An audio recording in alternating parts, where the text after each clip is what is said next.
Nah, tapi dalam banyak hal nggak jelas itu penting, Pak Rektor. Penting sekali. Buatan guyon. Saya beri contoh sekian ilmiah, nggak jelas itu penting. Rasulullah Shallallahu Alaihi Wasallam itu dalam banyak hal itu disuruh Allah, memang disuruh supaya ngambil sikap seperti itu. Karena Allah itu punya otoritas penuh untuk bikin orang itu baik atau tidak baik. Assalamualaikum warahmatullahi wabarakatuh. Bismillahirrahmanirrahim. Allahumma shalli wa sallim ala nabiyyina habibina Muhammadin sallallahu alaihi wasallam wa ala alihi washabihi asma'in nama ba'du. Semua yang kami hormati, ada Pak Rektor, ada Rektor Senior Pak Arsoyo, ya teman-teman direktur, dosen semua yang saya hormati. Tadi katanya mau naik kelas ya. Kalau naik kelas dari rumah saya niatkan mari mengkaji diroyah. Diroyah itu melogikakan riwayat. Jadi misalnya kita sering dengar Rasulullah Shallallahu Alaihi Wasallam sering ngendikan kalian masuk surga itu bukan hanya berdasar amal, tapi berdasar anugerah Allah Subhanahu wa Ta'ala. Oke, kita sepakat amal kita, perilaku kita, ibadah kita andaikan dikompensasi dengan nikmat yang Allah berikan tentu tidak seimbang. Untuk membayar itu saja sudah lunas. Jadi Anda semua tidak berhak masuk apa? Surga. Sehingga di beberapa riwayat dijelaskan ada orang yang 500 tahun ibadah, nggak pernah maksiat. Ditanya sama Allah, kamu masuk surga karena apa? Karena ibadah saya ya Allah. Ya sudah, surga kamu 500 tahun saja karena ibadah kamu 500 tahun. Ini cerita umur-umur orang dulu. Ya Allah katanya surga engkau ini selamanya. Ya kalau yang selamanya itu rahmatku. Kalau amal kamu terbatas ya surganya sesuai amal kamu ya terbatas. Ya sudah ya Allah berarti masuk saya surga saya ini karena fadl engkau, karena anugerah engkau. Itu namanya apa? Diroyah. Diroyah itu satu kajian analisis di mana kita percaya riwayat, tapi kemudian punya logika, punya diroyah. Ini penting supaya tauhid kita ini kuat. Jadi dulu ada orang yang sangat cerdas, namanya Jubair bin Mut'im. Dia saking cerdasnya, juga kaya, juga tokoh, dikirim sebagai delegasi pembebasan Asra Badrin, tawanan Badar. Kemudian pas datang ke Masjid Nabawi, Nabi delalah pas baca Wattur wa kitabim mastur. Sampai pada titik Nabi baca Am khuliqu min ghairi syai'in am humul khaliqun. Apakah penciptaan yang sedemikian canggih itu dimulai tanpa perwujudan, tanpa sesuatu yang real, yang maujud? Orang itu langsung bersimpuh, matur, ya Rasulullah saya Islam. Kada qalbi yatir, hampir hati saya, otak saya, pikiran saya itu terbang. Karena logika yang dibangun ateisme misalnya, kalau alam raya ini dimulai dari nihilisme, berarti logikanya apa? Al-adamu yakhluqu maujudan. Alam raya ini kan maujud. Maujud itu ada. Kalau yang lebih dulu itu ketiadaan, berarti ketiadaan menjadi sebab kewujudan. Kalau dalam bahasa Arab itu al-adamu yakhluqu maujudan. Sesuatu yang harusnya nggak jadi faktor karena ketiadaan, menjadi faktor sesuatu yang nyata. Itu kan nggak masuk akal. Ya kalau alam raya ini ada al-adam sing yasbiku maujudan, berarti alam raya ini al-adamu yakhluqu maujudan, suatu yang tidak ada menciptakan yang ada. Dengan logika itu terus kita ngaji, diajari sama guru-guru kita, sifat dasar Allah itu maujud. Wallahu maujudun qadimun. Terus masuk. Yang harus distatuskan pertama dari Allah itu apa? Maujud, wujud. Karena dengan wujud ini layak menjadi penyebab adanya alam raya ini. Sehingga ketika kita menolak faham nihilisme atau ateisme, faham tanpa Tuhan, tanpa pencipta awal, kita punya diroyah. Bahwa tidak mungkin ketiadaan ini menjadi sebab perwujudan alam raya ini. Yaitu am khuliqu min ghairi syai'in. Masa alam raya ini diciptakan tanpa sebab yang nyata, yaitu wajibil wujud. Siapa itu? Allah Subhanahu wa Ta'ala. Begitu juga menyangkut sholawat. Orang boleh beda pendapat tentang redaksi sholawat. Ada Allahumma sholli ala Muhammad, ala Sayyidina Muhammad, Nabi Muhammad. Monggo lah masalah redaksi saja. Tapi setelah dianalisis, Nabi itu Pak Rektor jadi Nabi setelah Nabi Isa saking dihormatinya sampai dituhankan. Juga jadi Nabi yang ada cerita masih hangat, orang Yahudi itu bunuh Nabi. Jadi yang satu mendudukkan Nabi sedemikian tinggi sampai kayak Tuhan, yang satu menjatuhkan Nabi sedemikian rendah sampai dibunuh. Kayak apa susahnya jadi Nabi Muhammad SAW. Kemudian dengan gampang Hadaddin agama ini bikin syariat yang bernama sholawat. Redaksinya monggo lah sesuai tradisi masing-masing. Allahumma sholli ala Muhammad, Allahumma sholli ala Sayyidina Muhammad, ala Nabiyina Muhammad monggo lah. Tapi yang jelas redaksi ini kalau didiroyah dikaji, Allahumma itu Tuhan, Tuhan itu pemberi. Wa Muhammadun wa in jalla qadruh abdun min ibadi. Muhammad apapun tinggi derajatnya tetap berstatus hamba. Sehingga agama ini terjaga oleh sighatus sholawat. Agama ini terjaga oleh redaksi sholawat. Yaitu Allah tetap pemberi sebagai Tuhan yang enggak tersaingi, la syarikalah. Rasulullah Muhammad wa in jalla qadruh. Apapun prestasinya bisa mi'raj, bisa apa saja, tetap seorang hamba yang butuh muhtajun ila rahmatih. Jika redaksi Allahumma sholli ala Muhammad ini mengukuhkan yang Tuhan tetap Tuhan, hamba pilihan tetap hamba pilihan. Tentu dengan redaksi ini kemudian kita mendudukkan Nabi benar-benar posisi terhormat. Yaitu orang yang paling berhak dapat askat tahiyat, mendapat penghormatan Allah paling tinggi, yaitu Rasulullah Muhammad SAW. Dan itu diulang-ulang oleh Allah. Subhanalladzi asra bi abdi. Status hamba ini diulang. Lagi-lagi ini bernama diroyah. Bernama apa? Contoh ketiga misalnya fihi ayatum bayinatum maqamu Ibrahim. Dulu orang Yahudi itu ada diskusi masif. Syaratnya Nabi itu mbah-mbahnya harus Nabi. Harus keturunan Nabi. Kemudian semua Nabi rata-rata di Palestina, di Syam. Lalu Muhammadnya asal-usulnya dari mana? Tahu-tahu orang Arab kok Nabi, padahal orang Arab itu dulu jahiliyah. Walhasil terus diceritakan, bukti Muhammad ini turunan Ibrahim adalah ada jejak kaki Nabi Ibrahim di dekat apa? Ka'bah. Fihi ayatum bayinatum maqamu Ibrahim. Kalau Nabi Ibrahim pernah di Mekah, artinya beliau pernah meninggalkan turunan yang di Mekah. Yaitu bernama Nabi Muhammadun SAW. Itu disebut fihi ayatum bayinatum maqamu Ibrahim. Nah itu namanya diroyah. Diroyah itu satu perilaku keseharian kita beragama, kemudian tahu logikanya. Yang keempat misalnya, mangkana yu'minu billahi wal yaumil akhir fal yukrim apa? Jaro. Orang yang iman karena Allah dan Rasul, maka memuliakan tetangganya. Andaikan pakai hukum sosial, tentu kalau tetangga kita baik, kita baik. Kalau kurang baik, kok kurang penggawean kan gitu. Tapi dulu itu pernah ada seorang ulama itu dibully ya, dikerjain sama anak muda tetangganya. Pak Kiai datang ke rumah saya, orang ini datang. Kemudian setelah di rumahnya, saya tidak jadi butuh sama Pak Kiai, silahkan pulang.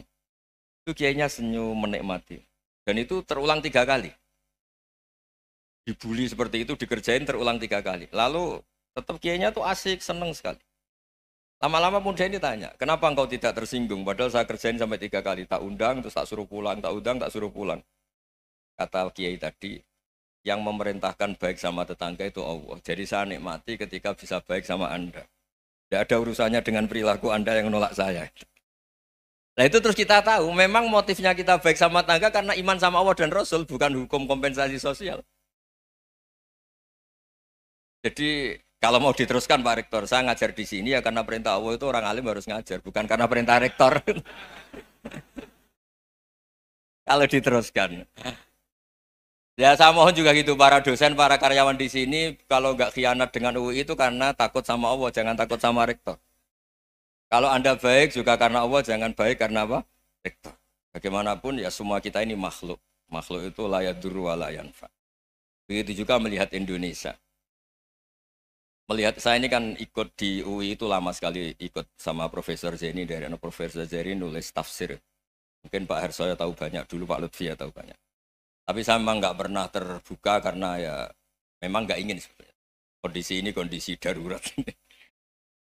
Sehingga saya tahu cara berpikir Profesor Zaini, ya tahu komitmen beliau pada UI. Dan pendiri UI memang ya banyak yang dari tokoh NU, Muhammadiyah, dari tokoh-tokoh ormas yang lain. Memang didirikan banyak orang. Hingga UI memang nggak milik ormas apa tertentu. Dari satu sisi memang baik, nggak dikuasai ormas tertentu. Tapi nanti kalau keterusan ya nggak berbentuk. Ya sudahlah dikelola saja. Sambil-sambil jelas, sambil-sambil kadang nggak jelas, yang penting ikhlas tadi. Karena kalau terlalu asobia itu jadi repot. Kita ini yang nekuni fikih itu tahu, kalau tidak kuno itu madhabnya Hanafi. Kuno itu madhabnya Syafi'i. Tahu-tahu seakan-akan Imam Syafi'i itu NU, Imam Abu Hanifah itu Muhammadiyah. Padahal ini orang-orang yang sebelum NU dan apa? Muhammadiyah. Jadi kalau kita yang nekuni ilmu itu biasa saja dengan perbedaan. Tapi kalau orang-orang yang nggak siap dengan perbedaan itu sampai Allah disifati Ta'ala itu tidak terima. Padahal Ta'ala itu maknanya Maha Luhur, yang Maha Agung. Jadi ada seorang kiai kebetulan pidato pertama Pak Rektor. Assalamualaikum warahmatullahi ta'ala wabarakatuh. Ilmu balik kedua ini nggak terima karena itu dianggap bid'ah ada ta'ala. Hanya dia bilang Assalamualaikum warahmatullahi ta'ala wabarakatuh. Itu saking asobiahnya itu Allah ditambahi ta'ala itu tidak terima. Padahal ta'ala itu maknanya Maha Agung. Nah itu kan jadi repot kalau asobia gitu. Kalau kita ngadepi perbedaan itu biasa saja. Karena kita mungkin bacanya banyak, lihat hal-hal seperti itu ya biasa saja. Karena dulu itu perbedaan itu urusan sudut pandang. Ya saya ulang lagi, perbedaan itu sudut. Allah yang Tuhan saja sering didebat sama nabi-nabinya. Karena urusan sudut pandang apa? Saya beri contoh ya. Suatu saat Khalilur Rahman Ibrahim itu saatnya meninggal sama Allah, Israel disuruh. Itu Ibrahim saatnya meninggal, ambil nyawanya. Setelah datang ke Ibrahim, ya Khalilur Rahman Ibrahim, saya disuruh nyabut nyawa Anda. Itu Israel dipaksa mikir sama Ibrahim. Hal ra'aita khalilan yumitu khalilah. Kamu tahu orang yang mencintai kemudian bunuh yang dicintai. Itu logika agak benar. Akhirnya Israel kan nggak biasa debat, kan nggak dilatih debat, nggak pernah ikut lomba UI debat ilmiah. Dia taunya nyambut nyawa aja. Kembali ke Allah. Ya Allah, kata Ibrahim, hal ra'aita khalilan yumitu khalilah. Masa kekasih bunuh yang dicintai ya. Tapi kata Allah santai. Bilang ke Ibrahim, hal ra'aita habiban yakrahu ayyalqa habibah. Masa katanya dia cinta saya, kemudian ketemu saya tidak berani.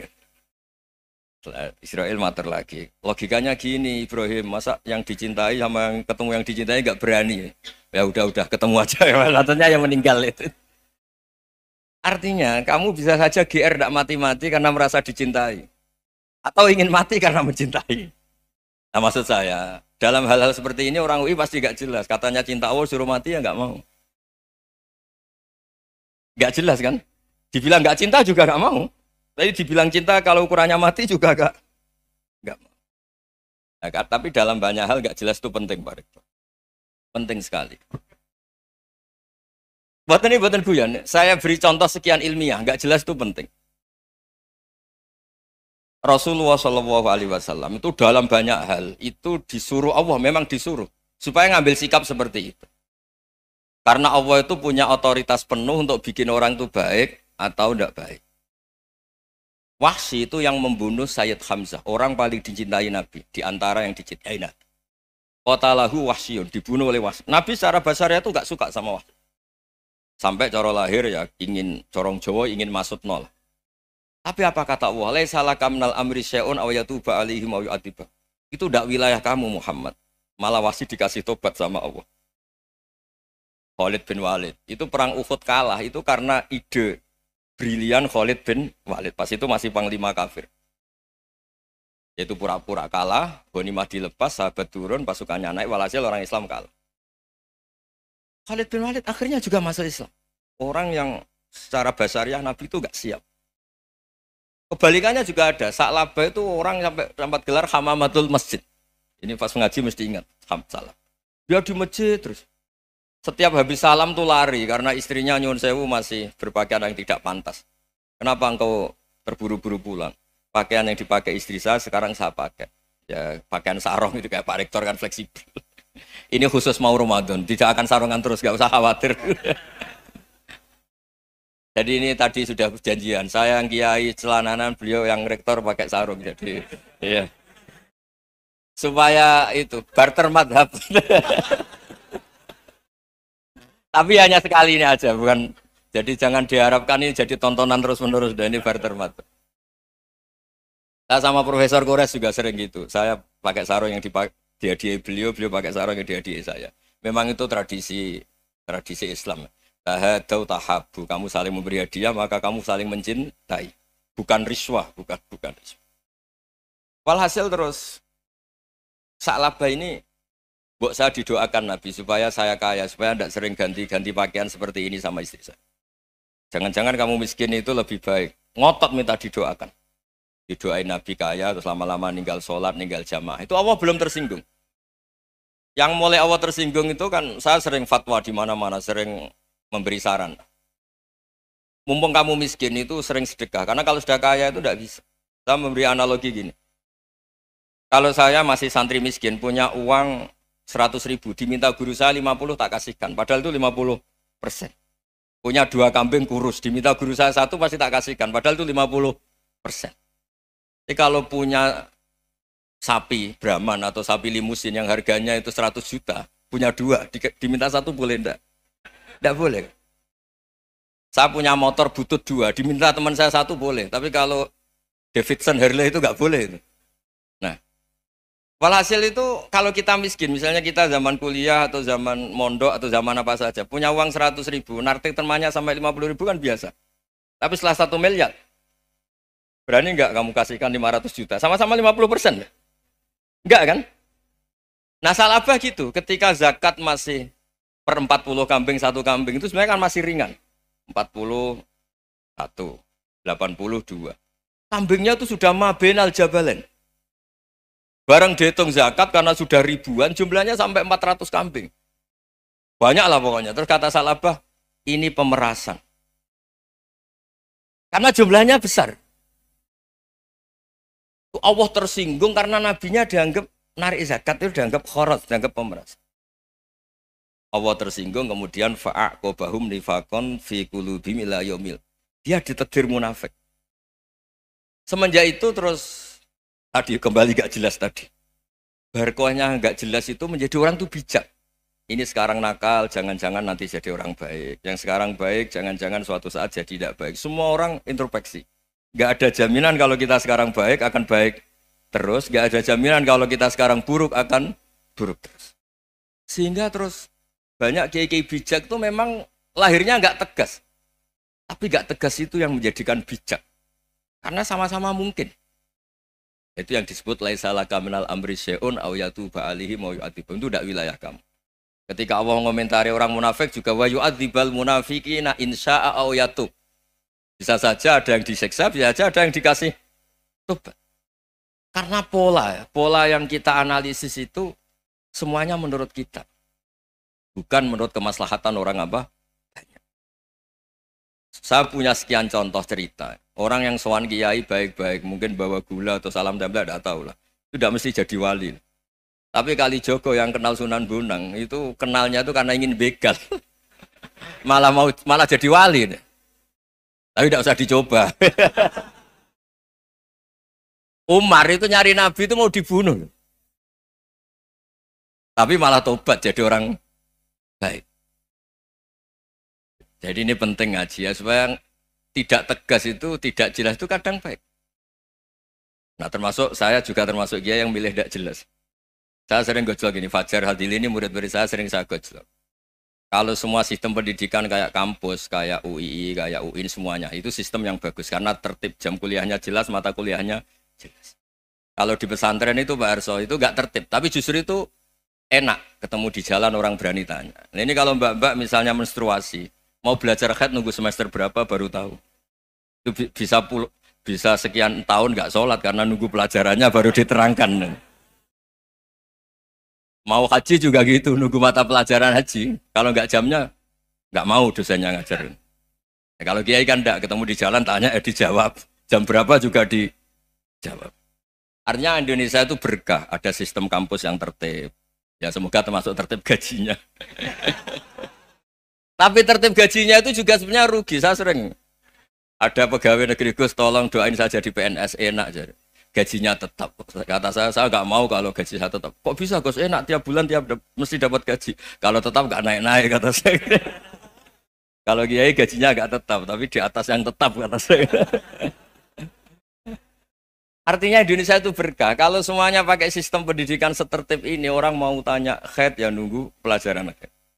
Bab haji ya nunggu pelajaran haji. Tapi kalau ketemu kiai itu enggak, ya pokoknya saya pernah di pasar, Gus mau tanya apa? Anak saya sih keluar darah terus gini-gini, padahal biasanya khaid hanya 7 hari gini-gini. Ya sudah kembalikan ke biasanya rudat kilal adat. Itu enggak usah sowan ke rumah, juga enggak registrasi dulu, enggak daftar dulu. Ya ini enggak nyindir cerita saja. Supaya ini bukti koalisi beneran. Jadi saya yang kiai enggak tertib jam, koalisi sama yang tertib jam. Jadi kalau semuanya sistem kampus, nanti pertanyaan itu enggak bisa on time, enggak bisa setiap saat. Makanya Indonesia itu berkah. Kiai-kiai yang alim yang di jalan-jalan banyak. Juga kiai yang di kampus dokter-dokter fikih banyak. Yang nekuni ilmu umum ya banyak. Macam-macam. Itu masalah itu kalau saling mengadili itu baru masalah. Misalnya kiai ngeluh, enggak enak jadi kiai, enggak punya gaji tetap. Yang dosen ngeluh, enggak dicium tangannya. Karena memang unik Indonesia itu. Kalau guru fikih kok dosen itu tetap nggak dicium tangannya. Karena pikirannya anak-anak itu wong sudah bayar disuruh nyium. Itu kayak di alam sadar tuh gitu. Kalau kiai itu kan anak-anak nggak bayar itu. Ya opanya cium tangan itu. Makanya kalau kiai tidak keramat bisa mati karena cium tangannya doang itu bisa mati itu kiainya. Ya ini cerita. Supaya saling menghormati saling menghormati. Jadi kalau makanya itu pakar-pakar akhlak ya, pakar-pakar etika peradaban. Itu tertampar betul ketika Nabi urusan ilmu itu mengabaikan itu kalau sudah urusan ilmu. Misalnya begini, ada urusan ilmu, ada mbak-mbak cantik atau ibu-ibu cantik. Itu dalam Islam itu diajarkan jangan sopan-sopan banget. Kata Nabi, karena kekuatan ilmu itu di atas kekuatan akhlak, di atas kekuatan adab. Ya nisa an-nabi lastunna ka ahadim minan nisa. Ini taqaitunna fala takhdu'na bil qaul. Fa yatma alladhi fi qalbihi maradun. Misalnya ada mbak-mbak cantik, menarik, kemudian sopan misalnya sama Pak Fajarin sama dosen-dosen. Monggo binara. Wah itu bahaya pikirannya kemana-mana itu. Orang yang imannya pas-pasan, berarti mau. Maksud saya kalau cantik, menarik, ketemu di jalan, biarin aja dosennya mau kemana, biarin aja. Gak usah dihormatin. Kalau dihormatin, Pak mau kemana sadereno bisa bahaya. Nah, biarin aja. Kalau tanya, Dek ini alamatnya mana? Cari sendiri Pak. Karena hanya dengan cara itu, si Pak dosen ini gak kepikiran. Gak ada orang suka, orang kedus itu gak akan. Tinggal sudah cantik, sopan. Wah bisa pikirannya macam-macam. Itu ilmu. Fala takhdu'na bil qaul. Kamu jangan terlalu lirih kalau ngomong. Fayat ma'alladzi fi qalbi maradun. Orang yang pikirannya masih kotor pasti berpikir yang negatif. Anda mungkin demi sopan sama dosen Anda. Tapi sejauh mana dosen Anda juga berpikir positif. Itu kan uji iman sama uji nyali. Nah, sama pejabat yang sopan sama kiai mungkin punya Alphard, punya Robicon, punya terus bawa uang banyak. Terus sama kiai cium tangan hormat. Jangan-jangan kiainya yang pikirannya macam-macam. Ini berarti bisa jadi muhibbin potensial misalnya.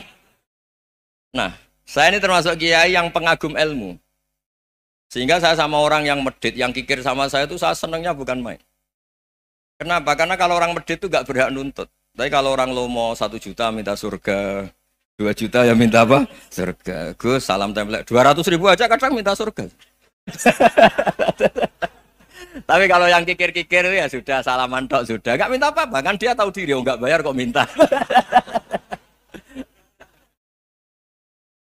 Maksud saya, Islam itu luas, dinikmati saja, Pak.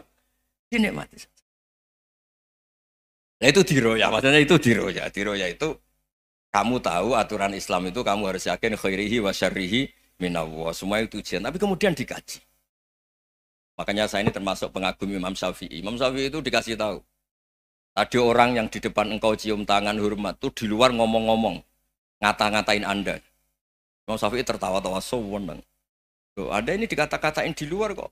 Kok tidak kamu anggap munafik malah tertawa. Berarti saya wibawa, di depan saya nggak berani. Dianggap enteng saja.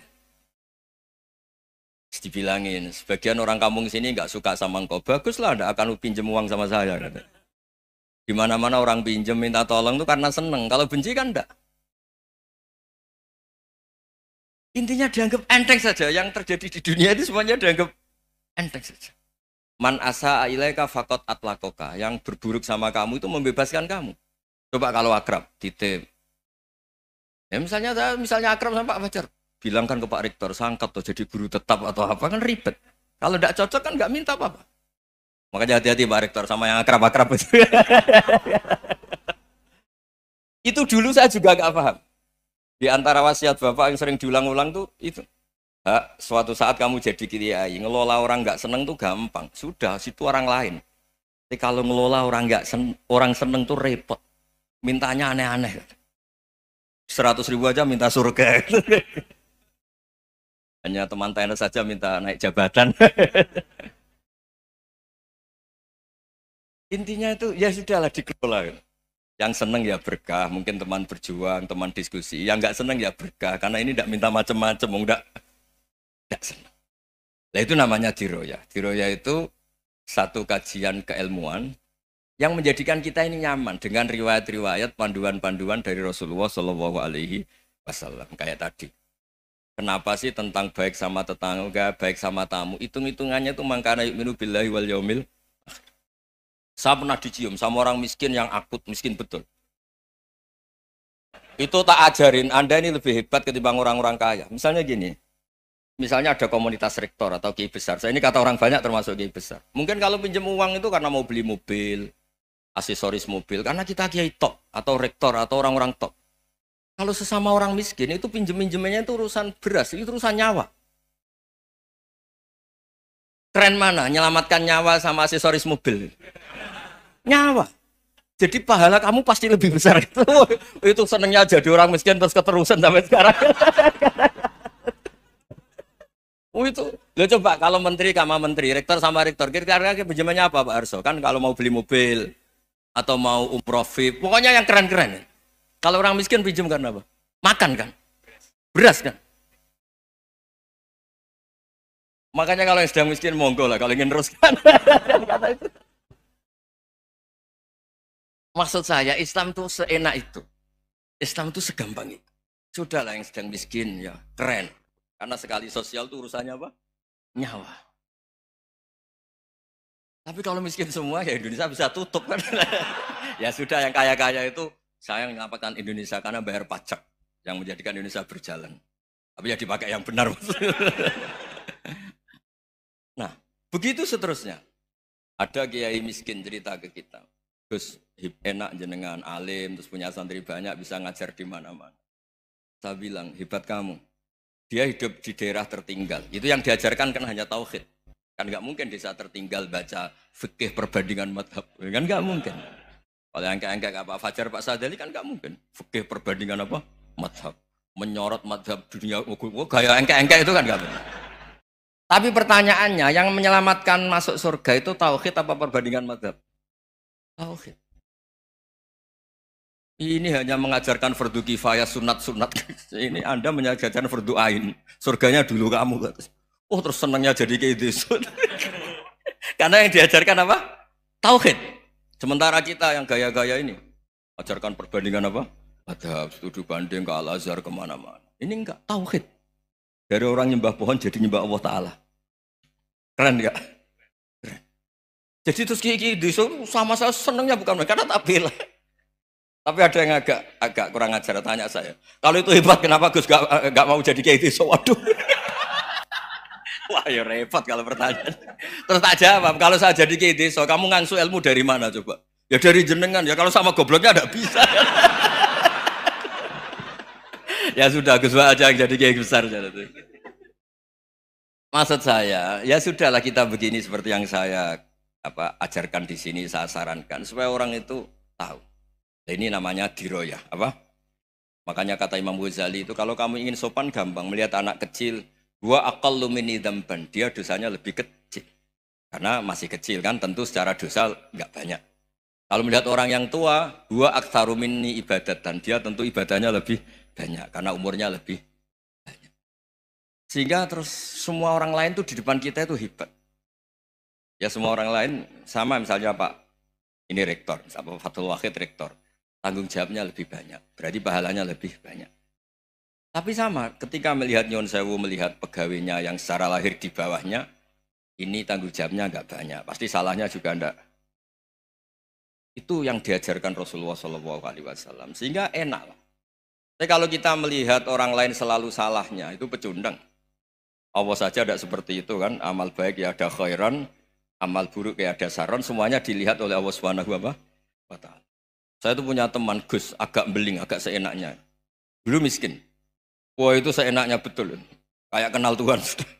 Tak tanya, kenapa kamu seenaknya? 1 bulan tuh labanya bisa 200 juta sampai 500, sampai 1 miliar. Saya itu Gus, setelah duha itu perkembangannya bagus. Duha, sholat duha itu.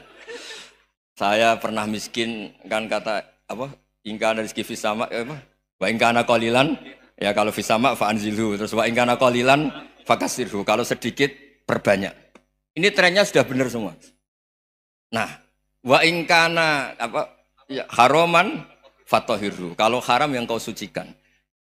Makanya saya seenaknya kalau qalilan sudah fakasiru, paling trennya yang nggak benar juga fatohiru kata Mas. Dia yakin kalau yang nggak benar-benar sudah disucikan Allah, karena yang lain-lain sudah. Dari miskin sudah kaya, qalilan sudah fakasiru, paling yang haroman juga sudah fatohiru gitu. Tak tanya, lah kamu kok tahu? Polanya sudah ada Gus, karena sang qalilan. Kamu sembrono sama Tuhan kok begitu kan? Tapi apapun itu seneng saya. Seneng saya sering salat ya, makanya saya mohon yang sekarang miskin, sedang miskin itu ya ndak usah nyesal banget-banget. Kalau ingin kaya monggo lah, namanya orang juga ingin. Ya, tapi Anda harus bangga. Sosial antar kalian adalah urusan nyawa dan itu pahalanya luar biasa. Supaya kita, nah yang kaya-kaya juga boleh GR lah karena pembayar pajak. Dan itu bisa menyelamatkan apa? Indonesia Raya. Begitu seterusnya. Itu yang diajarkan Nabi, antawadhu hatta la yabghiya ahadun ala ahadin. Kamu semua harus tawadhu sehingga antar kalian tidak saling tidak sopan, tidak saling liar, tidak saling mendolimi. Termasuk tadi sikap gak jelas tadi.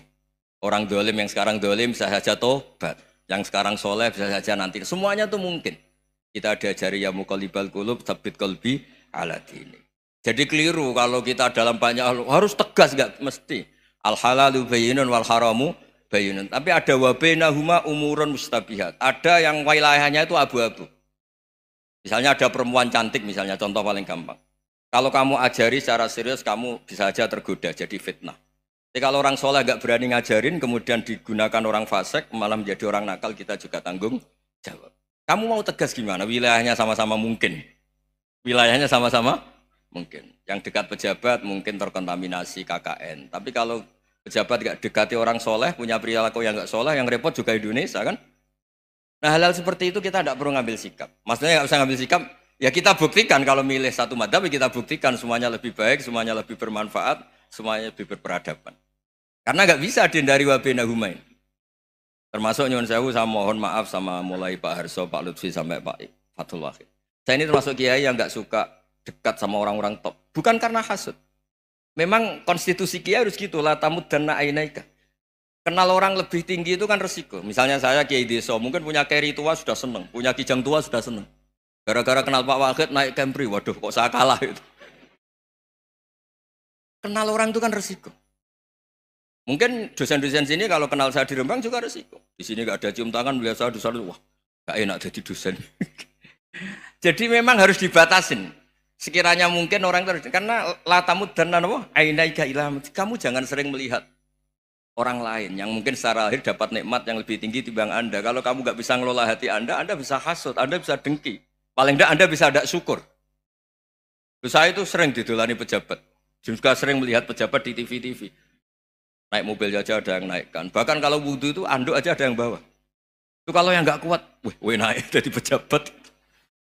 Ya makanya terus konstitusi Kiai itu mengatur, sudahlah, mata kamu itu kamu batasin. Jangan melihat sesuatu yang potensi ya, potensi menjadikan Anda tidak apa? Syukur. Jadi saya mohon, ini memang konstitusi saya sebagai Kiai, jadi saya, tapi di hati saya tetap akrab. Saya doakan semua untuk UI, untuk semua orang Indonesia kita doakan. Kita ingin semuanya tambah baik, tambah baik. Oke, ngoten mawon. Assalamualaikum warahmatullahi wabarakatuh.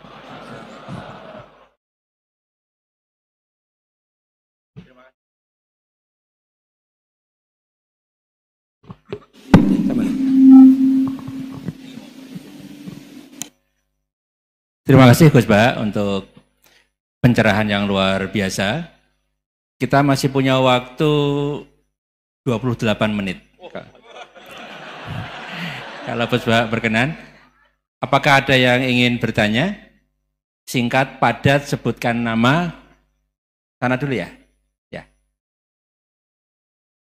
3 ya? 3 aja ya. 1, sini 2. Satu lagi dari Ahwat, ya Ibu ya, ya.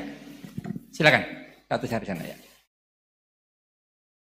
Ya, maju aja, maju, mikrofonnya ini.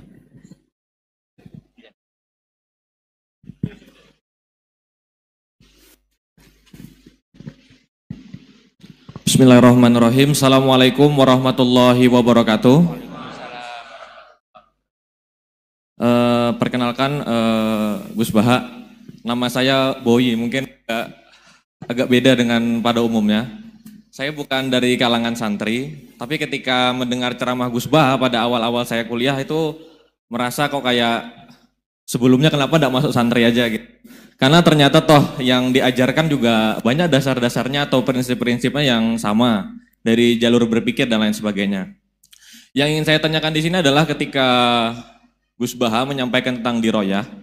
Mungkin singkat saja Gus, apakah diroyah ini alat atau ilmu universal yang bisa digunakan ketika berdialog dengan orang-orang yang mengatakan itu kan kaidah kalian gitu, itu kan kaidahmu. Ada hal-hal yang memang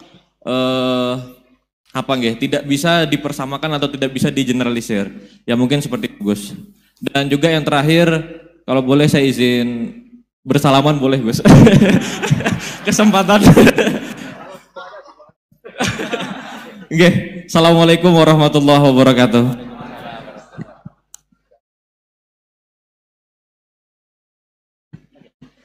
Baik, kita kumpulkan dulu satu lagi, ya.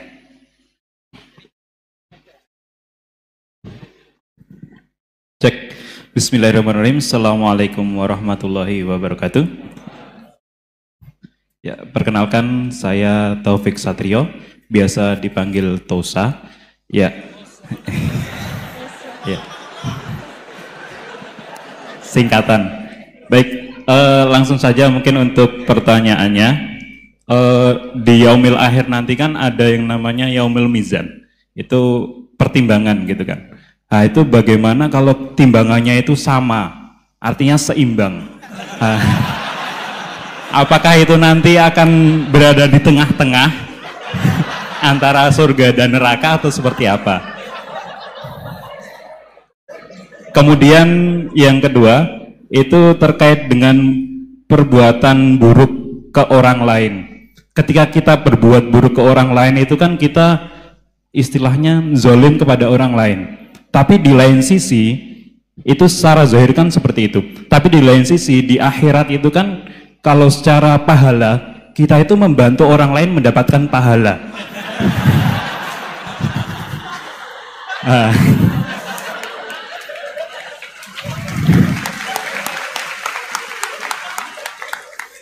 Jadi seperti apa Gus? Terima kasih. Assalamualaikum warahmatullahi wabarakatuh. Terima kasih Mas Tosa ya. Silakan Ibu ya.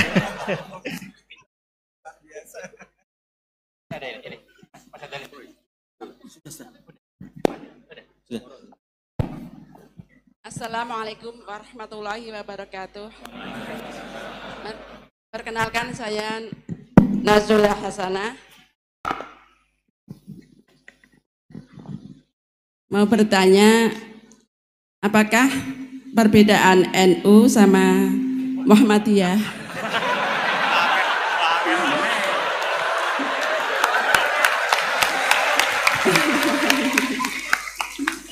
tadi kan dijabarkan.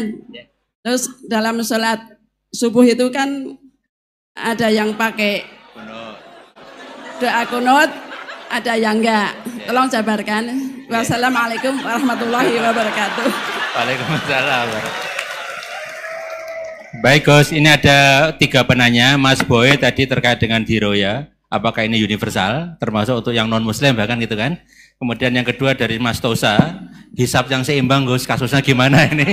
Yang kedua terkait dengan kalau berbuat buruk kan membuat pahala untuk yang bersangkutan itu. Seperti orang puasa dikasih minum gitu kan ya. Ya.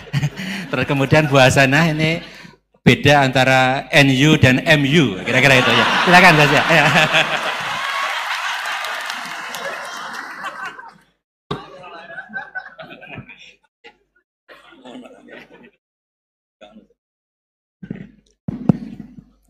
Bismillahirrahmanirrahim. Sebelum saya jawab, saya senang kalian semua senang dengan sesuatu yang taat itu.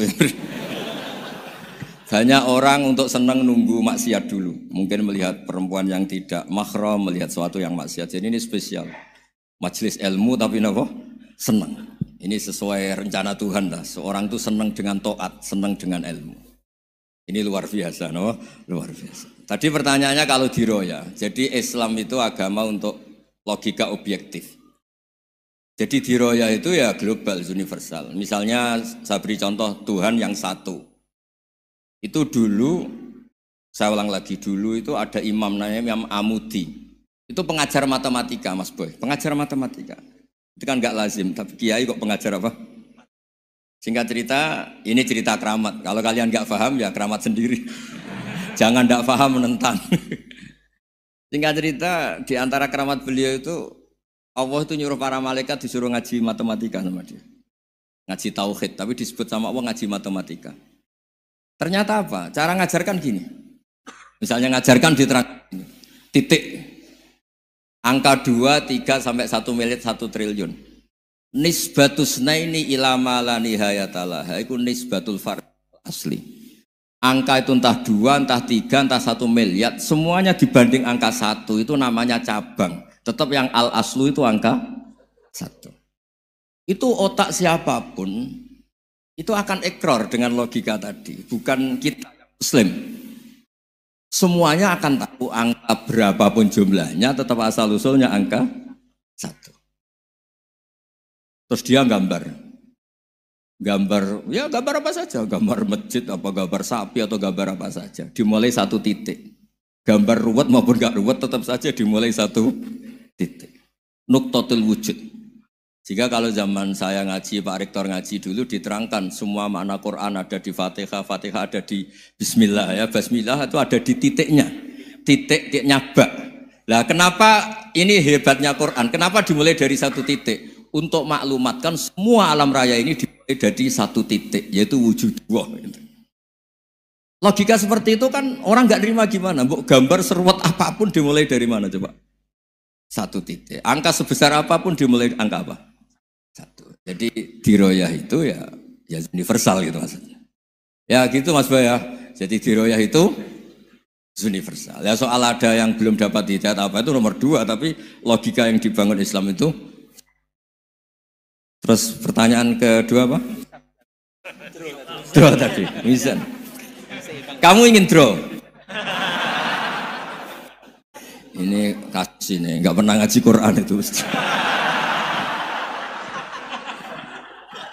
Di antara yang diterangkan Quran detail itu Ashabul A'raf apa? Ashabul A'raf, orang yang baiknya sama buruknya itu imbang. Itu sudah disediakan nanti di surga itu ada pagar. Kamu ingin di situ? Pagar pembatas, apa? Pagar pembatas. Di surga enggak, neraka enggak. Jadi kejadian surga dan neraka itu gini, tak terangin ya. Jadi kira-kira gini, kan hisab itu hanya rubu'un nahar, sekitar 2 jam, 2 jam setengah selesai. Jadi 1 dunia ini dihisab Allah, hanya Allah butuh waktu 2,5 jam. Rubu'un nahar. Kenapa gitu Pak Rektor? Karena semuanya datang ini sudah terindikasi dan itu sudah jelas. Misalnya orang yang soleh banget, wajahnya bersinar, bahkan semua tubuhnya bersinar. Yas'anuruhum baina aidihim. Yang pas-pasan, ya sinarnya pas-pasan. Sehingga nanti yang punya sinar cukup di kanan. yang kelip-kelip agak ini yang rawan kesaruk ini yang gelap gulita langsung di kiri. Nah itu terus faduri babenahum bisuril lahubab. Terus Allah langsung bikin pagar. Nah yang rawan kesaruk pagarnya yang kelip-kelip tadi. Yang temangsang ini. Karena yang jelas hitam di kiri, yang jelas putih kanan. Yang abu-abu ini sama malaikat digaruk saja. Nah terus temangsang di Araf itu. Nah, terus setelah di pagar ini dia punya kegiatan. Kalau melihat neraka bilang Rabbana srif anna adzaba jahannam. Kalau melihat surga ya Allah, ma kuntu asqa khalqik. Saya ini hamba Engkau yang tidak paling sial dan Kau Maha Rahman. Tolong saya jangan dihadapkan ke neraka lagi. Karena itu menyiksa. Wa ahraqaka. Ya ketika melihat neraka itu dia komentar, ya Allah, neraka ini begitu merusak wajah saya. Hawa panasnya itu sudah menghancurkan semua. Baunya juga agak enak. Saya minta saya dihadapkan ke surga bersama Allah. Tapi kamu tidak minta lagi kan? Tidak, saya hanya minta itu tok. Gitu. Nah ini saya pandu. Kalau kamu ngalami tak pandu. Kalau kamu ngalamin tidak pandu. Sama Allah terus diberi janji supaya tidak minta yang lain. Tidak, saya tidak akan minta lagi. Terus melihat surga. Nah, di surga melihat orang kayak gitu kan. Di surga nanti kalian kan hura-hura semua. Wah, istri yang di dunia kurang cantik, rewel. Yang di surga itu istrinya cantik semua, gak rewel semua. Gak minta belanja, cantiknya tidak usah kesalahan, pokoknya top lah. Terus dia melihat, tersiksa. Cara Jawa ngiler. Wih, masa ngelihat tok? Akhirnya ya lama-lama berani ngajukan, ya Allah masa ngelihat tok gitu. Dikasih masuk gitu. Ya terus tapi kamu kan janji tidak minta lagi. Ya terus ngerayu-ngerayu Tuhan lagi. Akhirnya walhasil nanti kalau betul-betul A'raf itu nasibnya akhirnya masuk surga. Tapi tadi digarap dulu lah, dikerjain dulu. Itu lama sekali perjalanannya, memang lama sekali. Nah soal orang membunuh itu apa contohnya tadi? Berbuat buruk sama orang lain ya apapun lah. Berbuat buruk sama orang lain itu kalau faktanya nanti tobat, Allah yang bisa ngelola itu. Makanya Nabi pernah senyum-senyum, pernah tertawa-tawa. Sungguh ketika Allah menghendaki rahmatnya itu semuanya indah. Yaqtulul qatil fayatubu hadza. Jadi ada orang nyun sewu membunuh, terus dia tobat serius. Kemudian al-maktul yang dibunuh ini masuk surga karena madlum. Qatilnya karena tobat serius juga masuk surga. Ya begitu juga di kedoliman-kedoliman yang lain. Jadi ya makanya tobat itu penting sekali. Ya taruh saja begini yang terkenal ya contoh. Wahsy itu jelas di surga karena syahid dibunuh Wahsy. Apa Hamzah? Hamzah ini jelas di surga karena matul syahidan. Dibunuh secara syahid oleh Wahsy. Tapi karena Wahsy tobatnya serius, nanti juga di surga. Begitu juga keburukan-keburukan yang lain. Jadi tobat ini misalnya ada orang hartanya dicuri. Tentu yang dicuri ini kalau dia orang baik, ya mungkin secara formal lapor polisi. Tapi kalau dia orang baik mungkin ridho lah, sudah itu, sudah ridho kan. Berkahnya ridho, dia menjadi orang baik karena ridho diuji Allah, hartanya apa? Dicuri.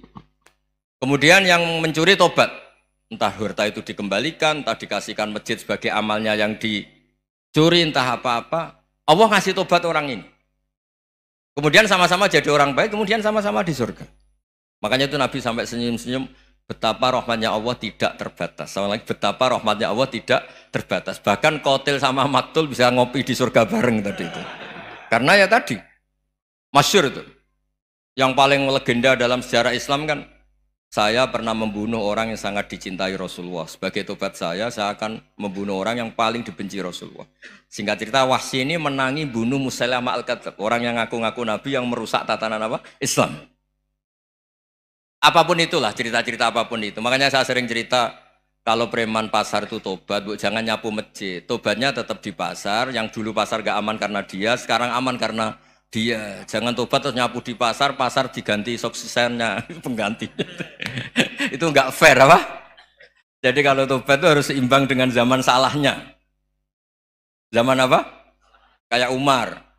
Ketika dia kafir itu orang Islam dibikin takut. Terus ketika dia Islam, gantian orang kafir dibikin takut. Pertama dia Islam langsung marahnya Abu Jahal, Abu Lahab. Awas kalau ganggu Rasulullah, ngadepin saya. Itu fair. Kenapa? Fair. Jangan tobatnya bikin orang takut, lah tobat ke masjid nyapu, yang di pasar diganti penggantinya tetap gaduh. Gak boleh, harusnya kalau lama bikin pasar takut, ya sekarang lama bikin pasar apa? Aman. Itu tobat yang apa? Seimbang. Ya kira-kira gitu ya. Nanti tak pandu kalau sudah diarah. Terus gimana? Yang ketiga NU sama MU. Satu itu beda seragamnya dan logonya.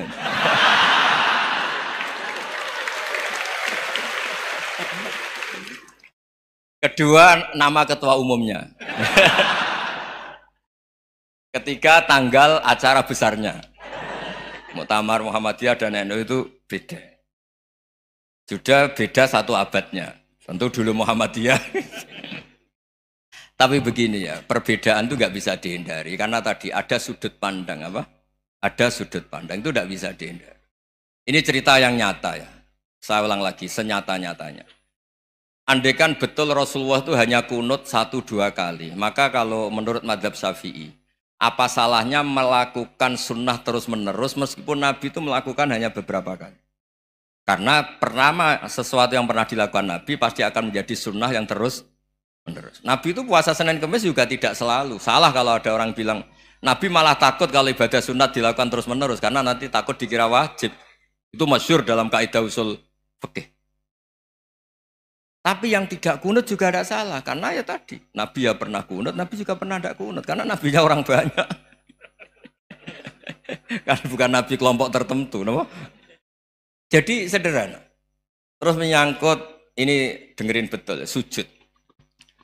Sujud itu banyak ulama yang mengatakan untuk sah itu harus melibatkan 7 anggota. Umirtu an asjuda ala sab'ati azumin al-jabha wal yaden wal rukbaten wal qadamen. Saya diperintahkan sujud itu melibatkan 7 anggota, yaitu jabha, yaden, 2 tangan, 2 lutut, terus 2 qadamen. Tapi Imam Syafi'i ngendikan, andaikan ada pendapat yang mengatakan ukurannya cukup jabha, maka itu juga benar. Karena Nabi ketika sujud ngendikan sajadalaka waj'i wa sam'i wa basori. Ya Allah telah sujud ke engkau wajah saya, jabha saya. Nabi tidak menyebut tangan, tidak menyebut rukbaten, tidak menyebut qadamen. Ini wajah tu wajah, ukurannya itu hanya jabha. Itu kayak iya, kayak enggak. Nah hal-hal seperti itu yang menjadikan ada ijtihad. Ijtihad itu satu pemikiran yang cara sudut pandang itu kayak iya, kayak enggak. Nah itu terus ada al-madhaibul arba'ah. Terus ketika implementasi di Indonesia, dulu Mbah Ahmad Dahlan juga ngaji Mbah Soleh Darat, Mbah Hasyim Asy'ari juga ngaji Mbah Soleh Darat. Ketika di Mekah sama-sama ngaji Syekh Khotib Minangkabau, sama-sama ngaji Syekh Mahfud Termas. Jadi ya kalau di keluarga kita itu ya biasa aja, perbedaan-perbedaan itu selama masih ilmiah dianggap biasa aja. Karena memang ngelola sudut pandang itu nggak bisa ditertibkan.